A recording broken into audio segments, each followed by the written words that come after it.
The first scream came before the sun had fully risen. I remember opening my eyes and staring at the ceiling, unsure if I had dreamed it. Then I heard my name again, louder this time, trembling with urgency. "Maria! Maria!" My daughter-in-law's voice echoed through the quiet street. It was exactly 6 o'clock in the morning. For a few seconds, I couldn't move. My heart began to race as I slipped out of bed and looked through the bedroom window. Her car was parked crookedly in front of my house, the driver's door still open. She stood at my front gate, waving her arms, calling my name as if the world were ending. I didn't answer. Instead, I stayed hidden behind the curtain, watching. There was something strange about the panic on her face. It looked real, but after everything that had happened during the previous months, I had learned that tears and fear could sometimes hide intentions that words never revealed. The night before, I had done something I never imagined I would do. I had changed every lock on my home. As the locksmith packed his tools, he had looked at me with kind eyes and quietly asked, "Are you sure about this?" I had smiled with a sadness that felt older than my 72 years. I should have done it much sooner. Closing that door behind him felt like closing the last chapter of a life I had spent trying to keep everyone happy except myself. For years, my home had never really belonged to me. My son had his own key. My daughter-in-law had another. They came and went without warning. Sometimes they borrowed things without asking. Sometimes they rearranged furniture because they thought it looked better. They spoke about my house as though it were already part of their future. "It's easier if we start making changes now," my daughter-in-law once said with a cheerful smile. At the time, I laughed. Now, that memory made my stomach tighten. I had convinced myself they were only trying to help. I ignored the small moments that quietly collected inside my heart. The whispers that suddenly stopped whenever I entered a room. The conversations that happened in the kitchen while they thought I was asleep. The uncomfortable silence whenever I mentioned making repairs or updating my will. None of those moments seemed important alone. Together, they painted a picture I had refused to see. Outside, the shouting continued. "Please, open the door, we have to talk." I noticed she wasn't crying anymore. Instead, she kept looking toward the end of the street, checking her phone every few seconds, as if she were waiting for someone. A cold feeling settled deep inside my chest. It wasn't fear. It was recognition. For the first time, I understood that my instincts had been trying to protect me for months. But my love for my only son had been louder than my own inner voice. I walked slowly toward the front door but stopped before touching the handle. My hand rested against the new lock. It felt unfamiliar, solid, safe. On the small table beside the entrance sat a framed photograph of my late husband. His gentle smile had always reminded me to choose kindness. But that morning, I imagined him telling me something different. Kindness should never require you to surrender your peace. Outside, another desperate shout broke the silence. Then I heard the unmistakable sound of another car pulling into the driveway. I didn't need to look through the window to know who had arrived. A mother's heart always recognizes her child's footsteps. Only this time, for the first time in my life, those footsteps filled me with uncertainty instead of comfort. For a long moment, I stood in the hallway without moving. The shouting outside had quieted, replaced by muffled voices I couldn't quite understand. I resisted every urge to unlock the door. Years ago, I would have rushed outside, asking what was wrong, trying to fix whatever problem had appeared at my doorstep. But something inside me had changed.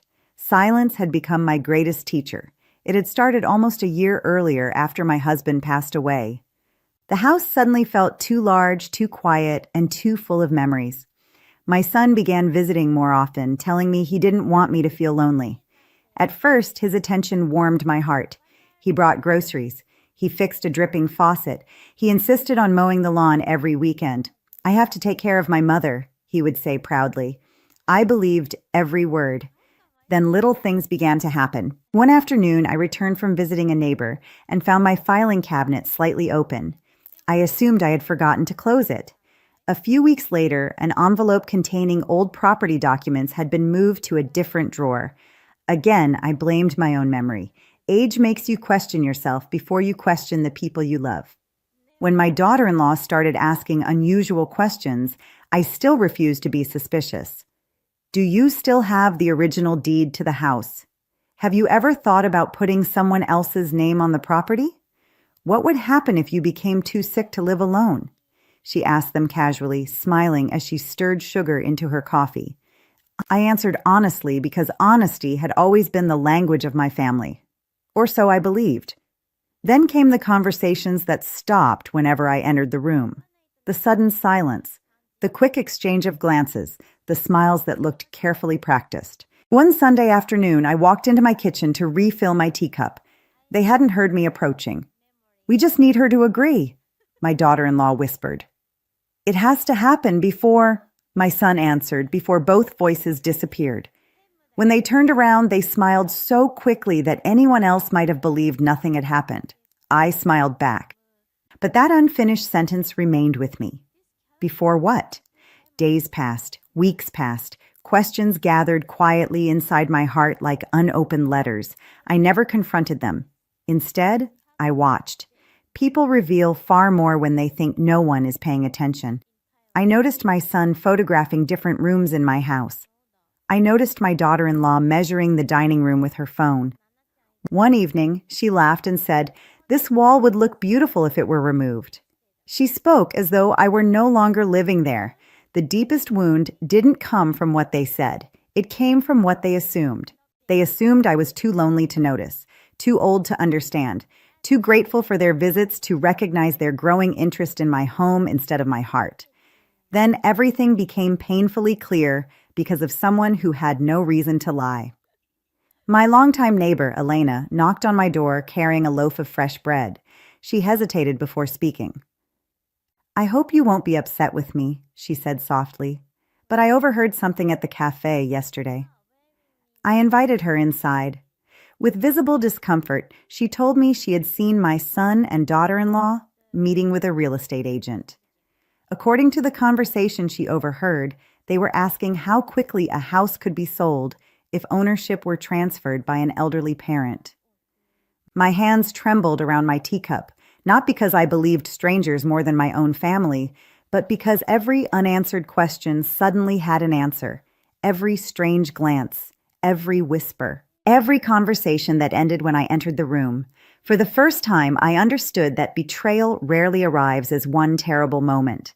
It arrives quietly, disguised as concern, wrapped in familiar smiles, growing unnoticed until silence itself begins telling the truth that words never could. The knock never came. Instead, I heard my son's voice rising above the morning silence. "Mom, open the door!" I remained where I was, one hand resting on the hallway table, the other holding my husband's old wedding ring that I still carried in my pocket whenever I felt uncertain. "I know you're in there," he shouted again. My daughter-in-law added, "Please, this is ridiculous. We only want to talk." If talking had truly been their purpose, they would have waited for my answer. Instead, I heard footsteps racing across my porch, followed by the metallic rattle of someone testing the doorknob. When it didn't move, everything became strangely quiet. That silence lasted only a few seconds. Then I heard my son's frustrated voice, "Get them all from the trunk." My heart sank. I looked through the small window beside the front door and watched him lift a heavy sledgehammer from the back of his car. The sight hurt far more than it frightened me. This was the same little boy who used to run into my arms after scraping his knees. The same child whose nightmares I had comforted. The same son for whom I had worked double shifts so he could attend college without worrying about tuition. Now he was standing outside my home, gripping a sledgehammer as though the door separating us was the true enemy. Tears filled my eyes, but they never fell. Grief had become too deep for tears. He raised the hammer onto his shoulder. "If you won't open it," he yelled, "I'll get in one way or another." Before I could even decide whether to call the police, another voice interrupted him. Calm, firm, certain. "No, you won't." Everyone fell silent. I slowly looked through the curtain. Walking up my driveway was Mr. Ricardo, the retired judge who had lived across the street for almost 20 years. Beside him stood Elena, my neighbor, holding her phone in one hand. Behind them came two more neighbors who had stepped outside after hearing the shouting. The street that usually slept through Sunday mornings had suddenly become an audience. My son's confidence faded the moment he realized people were watching. Mr. Ricardo stopped only a few feet away from him. "I've already called the authorities," he said quietly. "They're on their way." My daughter-in-law immediately changed her tone. "Oh, you've misunderstood. We're just worried about her." The old judge looked at her with patient eyes. Worried people knock. They don't bring tools to force their way into someone else's home. No one argued.